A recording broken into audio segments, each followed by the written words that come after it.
Hey, Magic fans, welcome back. Captain Clyde here, and we're on the hunt for more Strixhaven spoilers, so let's get into it. So, we've only got 10 cards left. We're going to spoil them in this video really quick. So, before we get started, remember like, subscribe, tell your friends and family, help support the channel so we can keep the content flowing. So, here we go, guys, starting with Rush Rebirth. A green and a black for an instant. Choose target creature. When that creature dies this turn, search your library for a creature card with lesser mana value.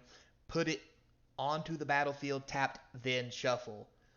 Oh my god. This thing is bonkers good. So, yeah, it's lesser mana value, but when you got your 5/5 and someone goes to kill it, you can cast this in response, go get a 4/4 or less creature.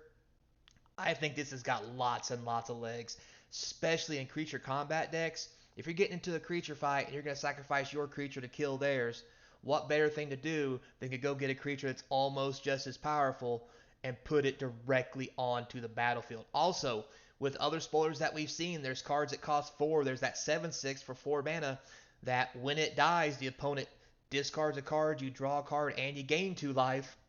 You cast that thing on turn 4, and then on your turn, when you have no creatures, because it says sacrifice a creature every turn, in response to its trigger, you cast Rush Rebirth. Not only do you get to do all the stuff on the card, but you can go and get a 3-cost creature to put back onto the battlefield this turn. Seems pretty sweet. I think we're going to see a lot of this card, and I think it's going to be a sweet one. So, moving on to our next spoiler, we have the Biblioplex Assistant. It's a 4-colorless common for 2/1, flying. When it enters the battlefield, put up to 1 target instant or sorcery card from your graveyard on top of your library.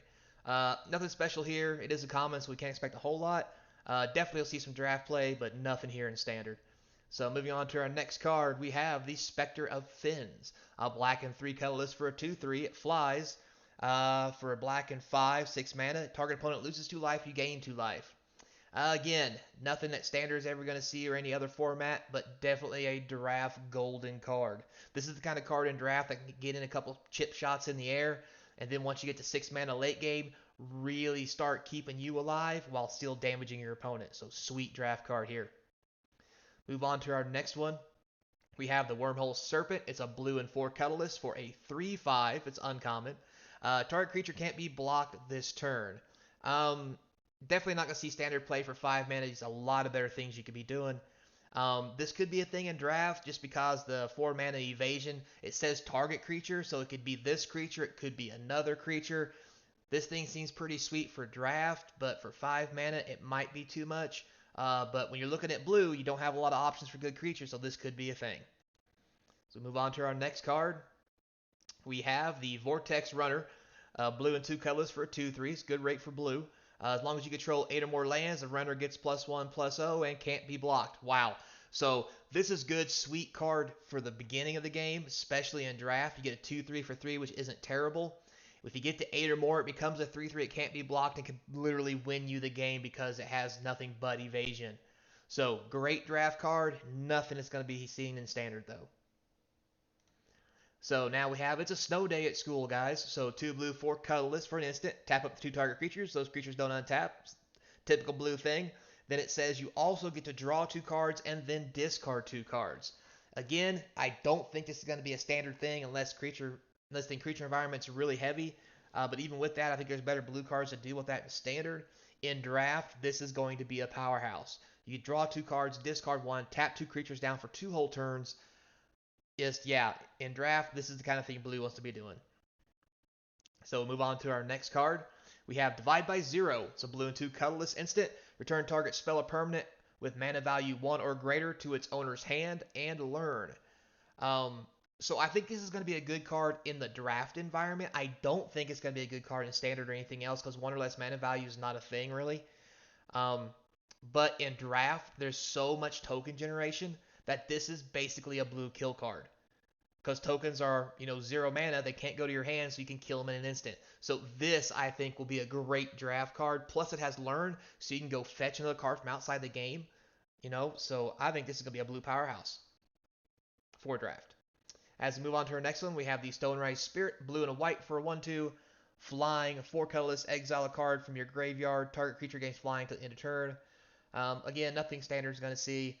Great draft card though. It's a 1/2 flyer for 2, so it's early game creature. Late game, you can get that big creature some wings, send it over the top for the final finishing touches. I think it's going to be a sweet draft card. Moving on, we have the Ingenious Mastery. Now, this is a rare, and I've looked at this one before we started. Sorry, guys, I peeked. But it's a blue and 2 and X. It says you may pay just a blue and 2 rather than a spell's mana cost. If you play a blue and 2, you draw 3 cards, and then an opponent creates 2 treasure tokens, and they scry 2. So this is just bonkers. Like, I'll give my opponent 2 treasure tokens, and they can scry 2 all day long if I can spend 3 mana to draw 3 cards. Bit busted.